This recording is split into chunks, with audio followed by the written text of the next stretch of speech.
नमस्कार। देश प्रदेश के इस खास सेगमेंट में आपका बहुत बहुत स्वागत है। मैं हूं आपके साथ जया कौशिक त्रिवेदी। चीन के साथ जारी तनाव के बीच स्वदेशी सामान की डिमांड, उसकी मांग काफी ज्यादा बढ़ गई है और हाल ही में प्रधानमंत्री के मन की बात कार्यक्रम में जिक्र होने के बाद से वाराणसी के खिलौना उद्योग को डिमांड बढ़ने की उम्मीद उनमें काफी जग गई है। लकड़ी के खूबसूरत खिलौनों को वाराणसी के कारीगर अपने देसी हुनर और तकनीक से बनाते हैं। गुणवत्ता और सहजता के लिए इन्हें खूब पसंद भी किया जाता है, लेकिन इन खिलौनों को कभी बड़ा बाजार नहीं मिल सका। लेकिन अब प्रधानमंत्री के मन की बात कार्यक्रम में इस उद्योग का नाम लेने से इस उद्योग को उम्मीद जगी है कि इनसे जुड़ी समस्याओं का समाधान भी जल्द होगा। एक पिता मध्य प्रदेश से बनारस आकर 6 महीने से खोए अपने बेटे की खोज कर रहा है और वो बताते हैं कि उसे 6 महीने पुलिस पहले ले आई थी। बीएससी सेकेंड ईयर में पढ़ने वाले शिव कुमार त्रिवेदी का उसके बाद से कुछ अता पता नहीं है। पिता ने अब हाई कोर्ट से गुहार लगाई है। क्या आपने कसम खाई हुई है? मैं ये संकल्प लेकर चला कि अगर 1 साल तक मेरा पुत्र शिव कुमार त्रिवेदी कहीं से भी उसकी कोई जानकारी नहीं मिलता है तो मैं लंका थाने के सामने आत्महत्या कर लूंगा।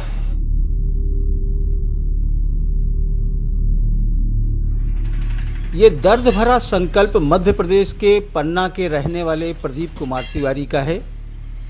बेटा 6 महीने से लापता है। इन महीनों में हर सुबह वो अपने बेटे का पोस्टर सीने से लगाए बनारस के अलग अलग इलाकों में लोगों से पूछते हैं कि कहीं कुछ पता चल जाए। पिता यह भी बताते हैं कि 6 महीने पहले 13 फरवरी को लंका थाने की पुलिस 112 नंबर की गाड़ी से सुबह 8:30 बजे उसे अपने साथ उठा ले गई। 16 फरवरी को मैंने मिसिंग की रिपोर्ट लिखाई तो लंका थाने वालों ने मुझे कोई जानकारी नहीं दी। उसके बाद जब अर्जुन सिंह द्वारा मुझे डिटेल दिया गया तब मैं पुनः लंका थाने गया तो भी उन्होंने जानकारी देने से इनकार कर दिया। फिर मैं श्री प्रभाकर चौधरी जी के पास गया, एसएसपी साहब के पास, तो उनके द्वारा लंका थाने वालों ने कहा कि नहीं, शिव कुमार त्रिवेदी यहाँ पर था और हमने उसको छोड़ दिया है, उसने कपड़ों में टट्टी पेशाब कर दिया। इसके बाद मैं निरंतर शिव कुमार को खोजता रहा लेकिन आज तक उसकी कोई जानकारी नहीं मिली। अब तक पिता को अपने बेटे का कोई सुराग नहीं मिला है। पुलिस 16 फरवरी की गुमशुदगी की रिपोर्ट की पुष्टि करती है, लेकिन उसका बयान कई सवाल खड़े कर रहे हैं। लगातार पुलिस उसकी तलाश कर रही है, अभी तक मिला नहीं। अभी एक चीज़ सोशल मीडिया के उससे आई कि 112 की गाड़ी को एक कॉल की गई थी 13 फरवरी में। उसमें एक विक्षिप्त आदमी थाने पे लाकर बैठाया गया था। कुछ लोगों का कहना है कि वो विक्षिप्त आदमी वही था। अभी ये कंफर्म नहीं हो पाया है कि वो वही था या दूसरा था। सोशल मीडिया पर इस बेबस पिता की खबर वायरल होने पर बीएचयू के लॉ फैकल्टी के एक पूर्व छात्र और वकील ने इलाहाबाद हाई कोर्ट में पीआईएल दाखिल की है। माननीय मुख्य न्यायाधीश महोदय ने पुलिस को बहुत ही फटकारा कोर्ट में और कहा कि इस मामले में हम सीबीआई इंक्वायरी करेंगे, जरूरत पड़ा तो पूरे थाने को लाइन हाजिर करेंगे। और उसी दिन यानी कि 25 अगस्त को न्यायालय ने आदेश जारी किया कि एसएसपी वाराणसी पर्सनल एफिडेविट के साथ कोर्ट में आवें 3 सितंबर को। तो मुझे लगता है कि 3 सितंबर को सुनवाई है, तो मैं उस दौरान फिर से एक पक्ष रखूंगा छात्र का और हमें उम्मीद है कि न्याय इस मामले में होगा, शिव मिलेगा। हमें माननीय न्यायालय पे पूरा भरोसा है। तो गुरुवार को इस मामले में सुनवाई है। अब न्यायालय से उम्मीद है।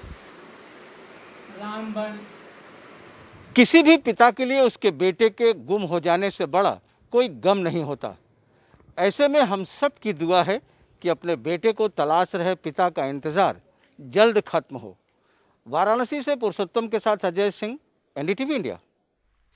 और अब बात करते हैं उत्तर प्रदेश के आगरा की, जहां बुधवार को ट्रिपल मर्डर के मामले में पुलिस ने मुठभेड़ के बाद मुख्य आरोपी गजेंद्र को गिरफ्तार कर लिया। मुठभेड़ में बदमाश के पैर में गोली लगी, जिसके बाद उसे एमएन मेडिकल कॉलेज में भेजा गया। इससे पहले पुलिस सुभाष और वकील नाम के जो 2 और आरोपी हैं उनको गिरफ्तार कर चुकी है। आगरा में पैसों के विवाद के चलते एक ही परिवार के 3 लोगों की हत्या कर शवों को जला दिया गया था। इंदौर में शिवसेना से जुड़े रमेश साहू की शहर के पास उमरी खेड़ा गांव में उनके ढाबे पर अज्ञात बदमाशों ने गोली मारकर हत्या कर दी। पुलिस के मुताबिक रमेश साहू उमरी खेड़ा गांव में ढाबा संचालित करते थे। यहीं पत्नी और बेटी के साथ वो रहते थे। घटना में उनकी पत्नी और बेटी को भी चोट आई है। जानकारी के मुताबिक मृतक रमेश साहू पर भी आपराधिक मामले दर्ज थे। कोरोना महामारी ने देश में आर्थिक मंदी के हालात पैदा कर दिए। अनलॉक 4 तक दी गई रियायतों में दुकानें, बाजार तो खुलने लगे, लेकिन कोरोना के खतरे को देखते हुए शादी समारोह कम ही हो रहे हैं, जिससे बैंड मास्टर्स जो हैं वो दिक्कत में आ चुके हैं। पिछले करीब 6 महीने से काम उनका लगभग ठप पड़ा है, जिसके चलते ये अपनी रोजमर्रा की जरूरतें भी पूरी नहीं कर पा रहे हैं, जिससे कि बैंड बजाकर लोगों का मनोरंजन करने वाले इस व्यवसाय में बेरोजगारी जो है काफ़ी ज़्यादा बढ़ गई है। बैंड संचालकों की माने तो त्योहारों के सीजन में इतना वो कमा लेते थे कि साल भर का खर्च उनका निकल जाता था, लेकिन इस बार दुकान का किराया तक देना उनके लिए भारी पड़ रहा है। चंडीगढ़ प्रशासन ने होम आइसोलेशन में रह रहे कोरोना मरीजों की नियमित जांच के लिए विशेष हेल्प डेस्क की शुरुआत की है।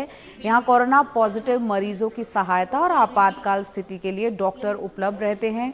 हेल्प डेस्क नियमित रूप से 10 से 5 बजे के बीच मरीजों से संपर्क में रहता है और उसके बाद डेस्क स्टाफ घर पर भी जो है मोबाइल के जरिए उनके संपर्क में रहते हैं।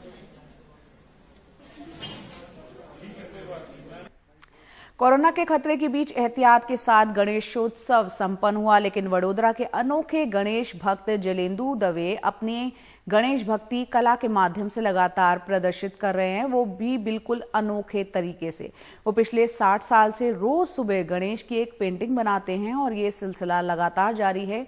जलेंदु खास तंत्रोक्त शैली से गणेश जी का चित्र बनाते हैं। उनका कहना है कि उनकी तरह गणेश भक्तों को वो चित्र भेंट भी कर देते हैं, लेकिन अभी भी उनके द्वारा बनाए गए सैकड़ों चित्र उनके पास है। वहीं कर्नाटक में कोरोना की वजह से करीब 5 महीने से बंद पब्स और क्लब, साथ ही रेस्टोरेंट 50% क्षमता के साथ दोबारा से खुल गए हैं, लेकिन सुरक्षा के लिहाज से जारी नई गाइडलाइंस में कुछ बातों का ध्यान रखना भी जरूरी होगा। मास्क और सैनिटाइजर का इस्तेमाल तो जरूरी है ही, साथ ही लोगों के बीच 6 फुट की दूरी के साथ एसी के संतुलित तापमान के साथ इस बात का भी ख्याल रखना जरूरी होगा कि हर ग्राहक के लिए टेबल को अच्छे से सैनिटाइज किया जाए। गुजरात में भारी बारिश की वजह से आई बाढ़ से फसलों को भी खासा नुकसान पहुंचा और इसका असर अब दिखने भी लगा है। फसलों को नुकसान से सब्जियों के दाम यहां पर काफी ज्यादा बढ़ गए हैं। कुछ सब्जियां तो अपने दुगने दाम से यहां पर बिक रही हैं। कोरोना के खतरे के बीच बाढ़ और बारिश की समस्या से जूझ रहे लोगों के लिए मुश्किलें और ज्यादा बढ़ गई हैं। अनलॉक 4 के बाद से नैनीताल में फिर से पर्यटकों की रौनक अब शुरू हो गई है। झील में बोटिंग भी शुरू कर दी गई है। कोरोना से बचने के लिए तमाम एहतियात यहां पर बरते जा रहे हैं। लाइफ जैकेट को भी हर बार सैनिटाइज किया जाता है। टिकट काउंटर पर भी स्क्रीनिंग के बाद ही टिकट दिए जा रहे हैं। लॉकडाउन के बाद से नाव मालिक और कर्मचारी आर्थिक संकट से जूझ रहे थे। राज्य में हर दिन 2000 सैलानियों के आने की इजाजत थी। अब इस सीमा को यहां पर खत्म कर दिया गया है।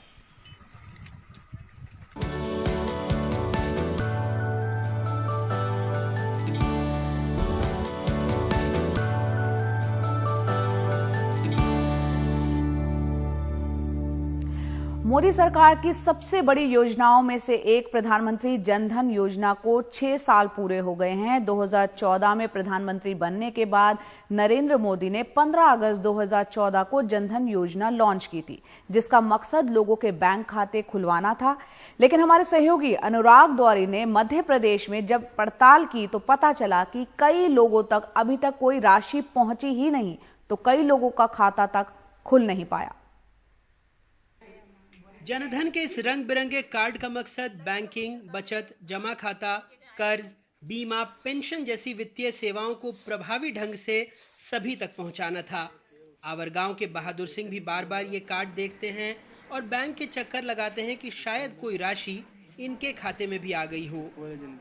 कहीं खाता नहीं આવી नहीं देना आने में एक भाइयों नहीं આવી सब खाता खोला जमान टोटल कल जमान दीवान जी का जाए 1 रुपया नहीं आया था। हाँ 1 रुपया नहीं आया 1 रुपया आया था। हाँ तो कोई आपके इसमें पैसा खाते में ट्रांजैक्शन नहीं हुआ? हाँ हाँ कितना टाइम हो गया इस खाते को खुलाए आपको? यानी खाता तो मला साल हुई है 2-3 साल हुई है। कमलाबाई अपने वृद्ध साथियों के साथ वृद्धावस्था पेंशन और विधवा पेंशन का इंतजार करते हुए हताश और निराश दिखाई देती हैं।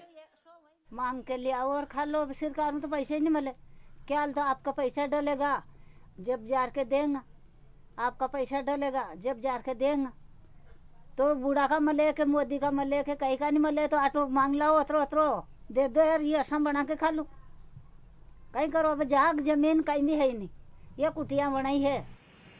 हितग्राही बताते हैं इस खाते के संचालन में बहुत सारी पेचीदगियां हैं, कभी आधार से लिंक नहीं होना तो कभी कोई और दिक्कत। आप क्यों बैठे हैं यहाँ पे? पैसा लेने के लिए। पैसा लेने के लिए तो आपको रोज ऐसी लाइन में लगना पड़ता है? रोज लाइन में लगता है। 4 दिन 5 दिन भैया, रोज 4 दिन 5 दिन भैया। आज और 8 बजे की अभी। हाँ पैसा ले वाला जगह ही नहीं मिले सर। पैसा कहाँ दे, जगह न मिले। रोज आबू का बासिया बटेरा। कब आए थे आप पैसा लेने? कितनी बार आना पड़ा? 5 बजे से आई। सुबह 5 बजे से आए? क्या 4 दिन का ना तो कोई आधार लिंक करता है ना कोई पैसा देता है। जीरो चल रहे हैं, ट्रांजैक्शन नहीं हो पा रहा है, खाली ट्रांजैक्शन उसी का हुआ है और 2-3 साल से बंद है, नहीं हो पा रहा। बाकी बेसिक है। सीधा सा बात ये कि अगर गवर्नमेंट की तरफ से पैसा नहीं आ रहा है इसलिए उसमें ट्रांजैक्शन नहीं जा पा रहा है। पैसा 2-4 साल भी हो जाते हैं, कभी आता है। जैसे अभी कोविड का आना चालू हुआ, कोर्सा चालू हुआ, तो जब तक थे खाते कोई इनएक्टिव भी हो गए, कोई खाते क्लोज भी हो गए, तो वो पैसा उसमें जमा नहीं हो पा रहा। सरकारी आंकड़ों के मुताबिक अगस्त 2020 तक देश में कुल 40 करोड़ 35 लाख जनधन खाते खुल चुके हैं। इसमें से करीब 22 करोड़ खाते महिलाओं के खुले हैं। वित्त मंत्री ने लोकसभा में जानकारी दी कि जनवरी 2020 तक 37 करोड़ 80 लाख खातों में 18.7 खाते डॉर्मेंट थे, जिसमें बड़ी संख्या महाराष्ट्र, मध्य प्रदेश और यूपी से थी। कहीं ना कहीं जो मध्य प्रदेश और महाराष्ट्र जैसे राज्यों को लेकर बात आ रही है, उसमें ये हो सकता है कि हमारे यहाँ जो सहकारी बैंक या किसान क्रेडिट कार्ड का मामला बहुत मजबूत है, उसके तहत किसान उस पर ज्यादा फोकस कर रहे हैं। लेकिन हमारी मध्य प्रदेश की सरकार भी ये बात का बहुत प्रयास करती है कि जो भी किसानों को पैसा आवंटित होना है वो इसी माध्यम से जाए। अब लेकिन इस पूरे विषय में ये क्या गलती हो रही है, क्यों इनके बैलेंस जो है जीरो हो रहा है, इस पर निश्चित रूप से गंभीरता से विचार होना चाहिए और सरकार आवश्यक रूप से करेगी। मोदी जी के वो दावे जिसमें हमने कहा कि सब गरीबों को हमने बैंक दिखाया, असलियत सामने आने लगी। अर्थव्यवस्था जैसे चौपट हुई वही मार गरीब पे पड़ी। जो खातों में आवक जावक ही नहीं हुआ, कोई लेन देन नहीं हुआ, किसी प्रकार की एक्टिविटी नहीं हुई, तो अल्टीमेटली वो समाप्त हुए। इसका मतलब है ये मोदी जी का असली आर्थिक पहलू है, असली चेहरा है, असली भारत की अर्थव्यवस्था है। सबक सीखे। जहां पैसे पहुंचे वहां से ऐसी तस्वीरें भी आई। मसलन अप्रैल में भिंड से, जहां लॉकडाउन के दौरान गरीब महिलाओं को प्रधानमंत्री जनधन योजना से 500 रुपये लेना महंगा पड़ गया। 500 रुपये तो नहीं निकल पाए, बल्कि 10,000 रुपये का मुचलका भरकर रिहाई मिल पाई थी। कुछ दिनों पहले विपक्ष ने आरोप लगाया था कि नोटबंदी के बाद जनधन खातों का काले धन को छिपाने के लिए खूब इस्तेमाल हुआ, लेकिन यहाँ तो कई खाते ही बंद हो गए। कुल मिलाकर हाल वही। आंकड़ों में देखने पर देश बहुत सुंदर नज़र आता है, लेकिन असल में अगर देखेंगे तो देश में सब हवा हवाई है। आगर मालवा से जफर मुल्तानी और भोपाल से कैमरा पर्सन रिजवान खान के साथ अनुराग द्वारी, NDTV इंडिया।